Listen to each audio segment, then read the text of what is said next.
Jay-Z is done for. People are saying the feds aren't just looking, they are ready to strike with a nuclear option. We are talking RICO charges, cartel ties, and a leaked file that allegedly connects the Carters to a body count that would make a mob boss blush. This whole situation has the internet spinning because we aren't just talking about music anymore. Folks are saying the god of rap is about to meet the devil. Everybody thought they knew the full story about Jay-Z and Beyoncé. Power couple, music royalty, billion-dollar empire, untouchable.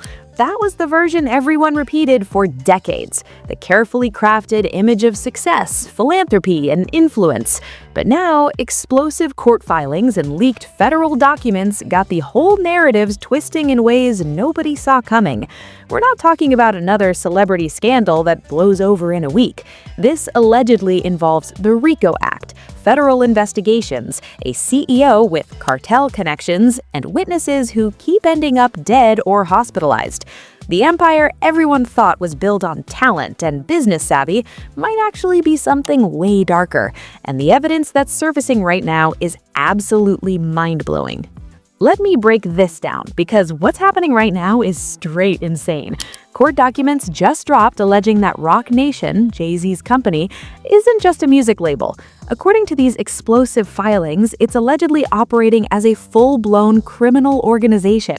We're talking sex trafficking allegations, money laundering, mafia-style racketeering, and they're using the RICO Act to go after them. For anyone who doesn't know, RICO is the nuclear weapon the federal government used to completely dismantle the Italian mob. When they bring RICO charges, they're not playing around. This isn't about fines or settlements. If these allegations stick, we're talking about prison time. But it gets even crazier when you look at who's running Roc Nation day to day. Meet Desiree Perez. She's the CEO, the person Jay-Z trusts to run his empire. And here's where everything gets dark.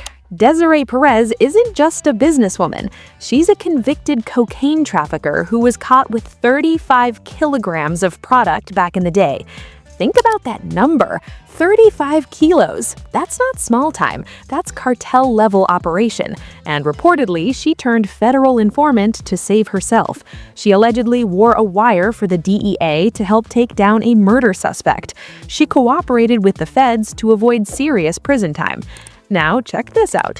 Her own daughter just filed a lawsuit against her. Her daughter is claiming that Desiree runs a criminal enterprise and that she was literally kidnapped and forced into a psychiatric ward to silence her. This isn't coming from some random blogger.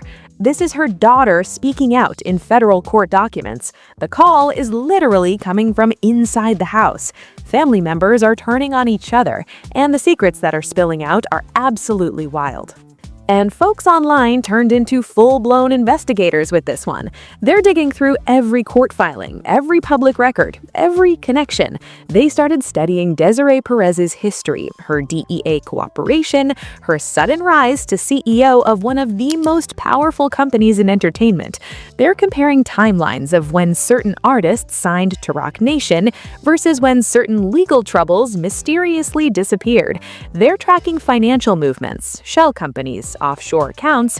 Online detectives are connecting dots that paint a picture way darker than anyone imagined. But here's where it gets absolutely chilling.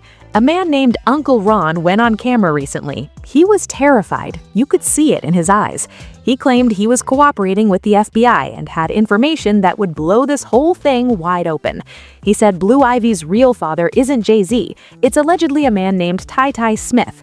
He claimed Beyoncé is heavily medicated to keep her compliant and unable to leave. He said Diddy tried to pay for a hit on Biggie Smalls. These are massive allegations, the kind that could destroy legacies forever. What happened next? Uncle Ron was viciously attacked. He posted a video from the hospital, beaten and bruised, barely able to speak. He looked genuinely terrified for his life. And then he died. Pneumonia, they said. Just like Kim Porter, just like so many others who allegedly knew too much. Fans online are asking the obvious question, is this really a coincidence, or are we watching a cleanup operation happen in real time? TMZ and other outlets have been carefully reporting around this story, using words like allegedly and according to sources, but the court documents are public record. The lawsuit from Desiree's daughter is real. Uncle Ron's videos are archived all over the internet. The evidence isn't just gossip anymore. It's documented, filed, and impossible to ignore. Now, let's get into the motive, because this is where everything starts clicking into place. Jay-Z didn't just wake up one day and decide to allegedly build a criminal empire. This has been decades in the making, and when you look at the timeline, the financial pressures, and the power dynamics, it all makes sense in the darkest way possible. Think about it. Jay-Z came from the streets of Brooklyn, Marcy projects. He's talked about his past, his hustling days, how he moved product before he moved records. That's part of his origin story. But what if he never really left that world? What if he just got better at hiding it? What if Roc Nation became the ultimate front, a way to launder money, move people, and maintain control while looking like a legitimate businessman? Back in the early 2000s, Jay-Z was building an empire. Rockefeller Records, Roc-aware clothing, multiple business ventures. He was pulling in hundreds of millions. He became the first hip-hop billionaire.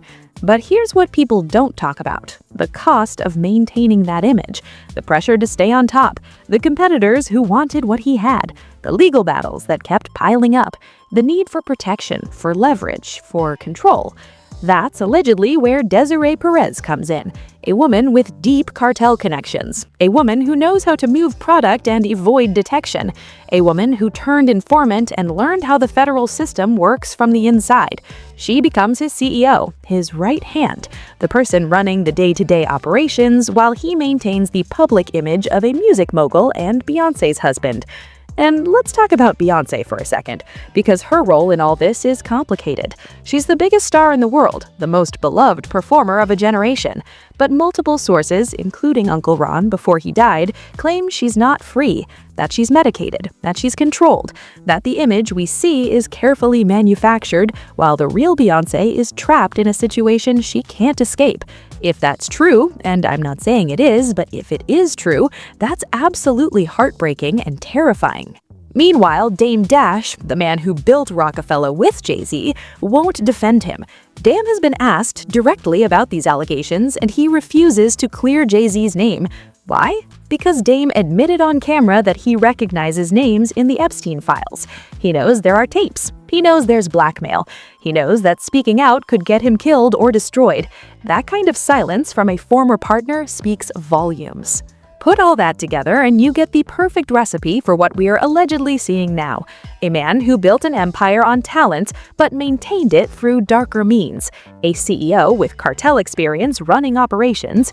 A wife who might be trapped. A network of enablers, fixers, and informants keeping everything running smoothly. And now, it's all allegedly falling apart because the federal government finally has enough evidence to move. The financial motive is clear too. Reports say Jay-Z has been desperately trying to secure new revenue streams. He tried to buy a casino in Times Square. It would have been a massive legitimization move, a way to clean money and create a new empire. But a U.S. senator just publicly exposed him, claiming he tried to bribe her with access to Beyoncé in exchange for political support. She slammed the door in his face, citing the criminal allegations against Roc Nation. When a sitting senator publicly calls you out like that, you know the walls are closing in. And it gets even worse for them. The legal fees alone from fighting RICO charges could bankrupt even a billionaire. The reputation damage is irreversible. The business partnerships are dissolving. The celebrity friends are distancing themselves. Nobody wants to be associated with an alleged criminal enterprise when the feds are watching. This isn't just about money anymore. It's about survival. And when powerful people feel cornered, that's when things get truly dangerous. But here's the part that really hits different. The part that makes you realize this isn't just a movie. These are real lives being destroyed. The one who got caught up in the middle of all this, the one who paid the ultimate price, was a whistleblower named Uncle Ron. This man wasn't famous. He wasn't rich. He was just a guy who claimed he had seen too much. He went on camera, and you could see the fear in his eyes. He was shaking. He claimed he was cooperating with the FBI. He spilled the darkest secrets. He talked about Blue Ivy's parentage, alleging her real father is a man named Ty Smith. He talked about how Beyoncé is allegedly medicated to stay compliant. And he talked about the hit on Biggie. He barely finished speaking his truth, and he was viciously attacked. He posted a video from the hospital, beaten, bruised, swollen. He looked into the camera and said, "They tried to take me out." And then, silence. He died. Pneumonia, they said. Just like Kim Porter, just like so many others who spoke up against this circle. That's messed up. That's somebody's family member. He was trying to do the right thing, and he ended up in a grave. And look at the children. Look at Blue Ivy. The leaked footage shows a child who rarely smiles. You can see the tension in her shoulders when she's around her parents in public. Online detectives have pointed out how she pulls away. That's a baby. If the rumors about Ty Smith are true, imagine the trauma of living a lie your entire life. Imagine being a prop in a billion-dollar brand, while the people raising you are allegedly ordering hits and running cartel operations. That isn't luxury. That is a prison. We are watching a family unit that is completely broken, held together by contracts, fear, and NDAs. And the innocent people, the Uncle Rons, the kids, they're the ones paying the tab for Jay-Z's ambition. Now, buckle up, because if you thought the cartel stuff was heavy, the insider info regarding the leaked files takes this to a place of pure evil. We have to talk about the company they keep. There is an alleged FBI tip buried deep in the Epstein files that claims Jay-Z was physically present in a room while the monster Harvey Weinstein assaulted a woman. Let that sink in. The tip says Jay-Z didn't stop it. He didn't call for help. He watched. If this tape exists, and sources are saying the feds have it, it is the end. It's over. There is no coming back from that.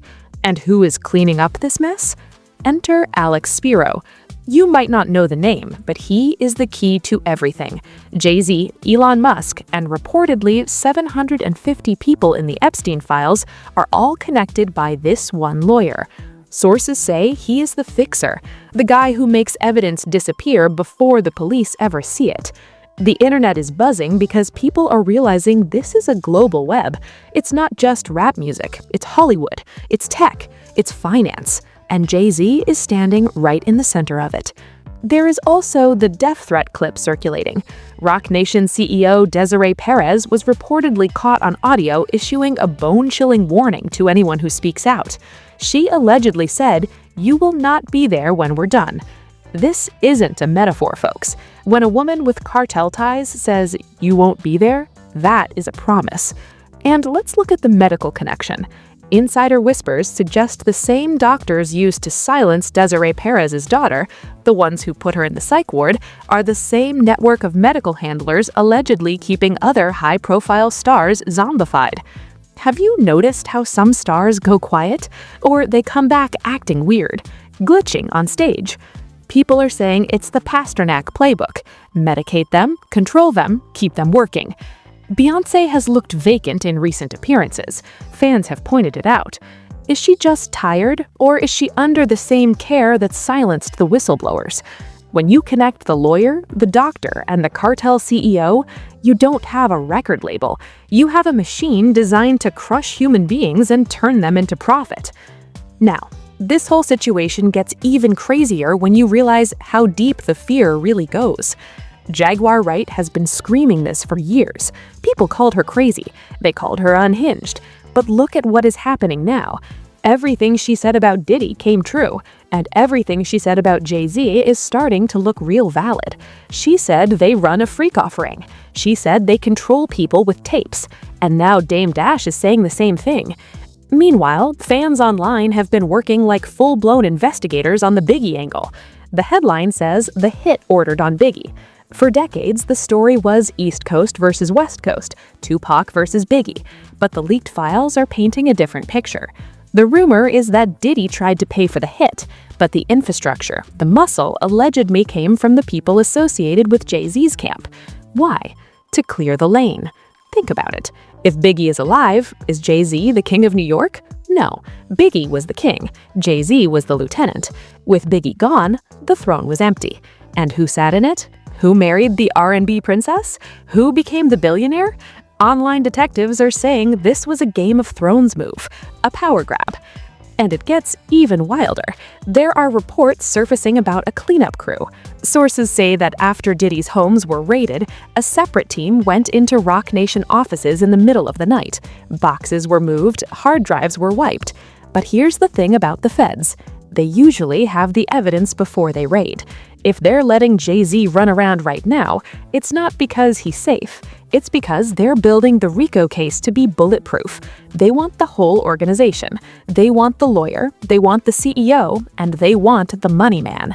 And honestly, looking at Jay-Z's recent public appearances, he knows it. He has stopped going to the big parties. He missed the Met Gala. He is hiding in plain sight.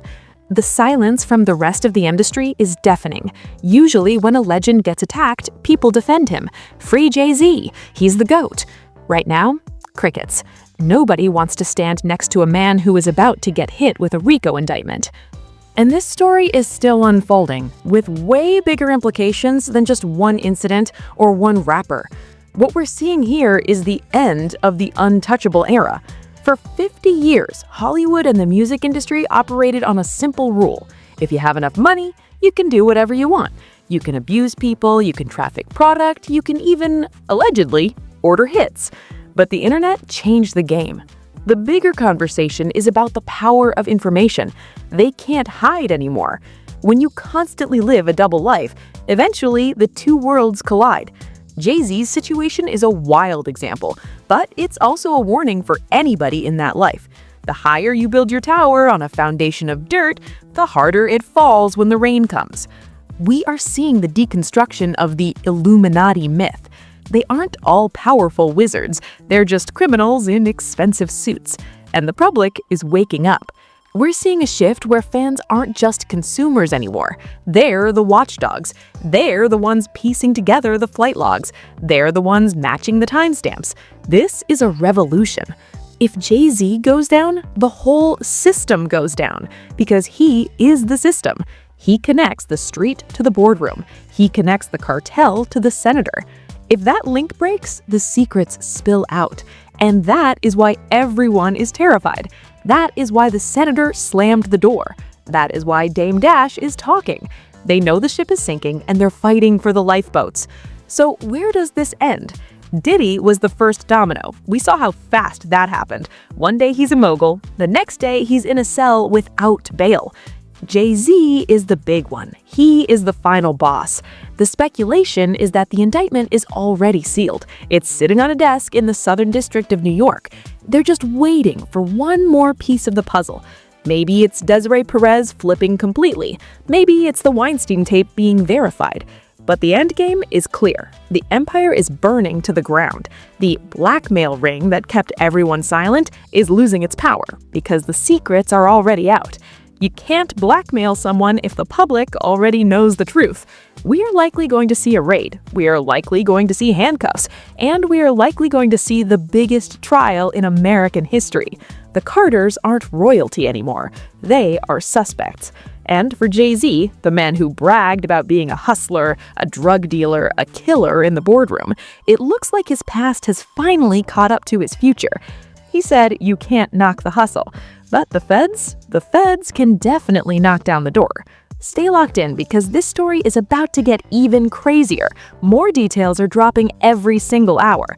We got more clues surfacing about the Ty Smith situation, and reports say another whistleblower is about to step forward with video evidence. So drop your thoughts in the comments. I need to know what you think. Do you think Jay-Z is the mastermind behind the hits, or is he being set up by the system? And what about Beyoncé? Is she a victim in this, or is she the queen pin running the show from the shadows? Let me know in the comments below. Make sure you like the video, hit subscribe, and turn on notifications. Do not miss a single update because we're covering every twist that comes out. The mainstream media is scared to touch this, but we aren't. I appreciate you for rocking with me. We are watching history unfold. I'll see you in the next one. Stay safe out there, and remember, everything in the dark eventually comes to the light. Peace.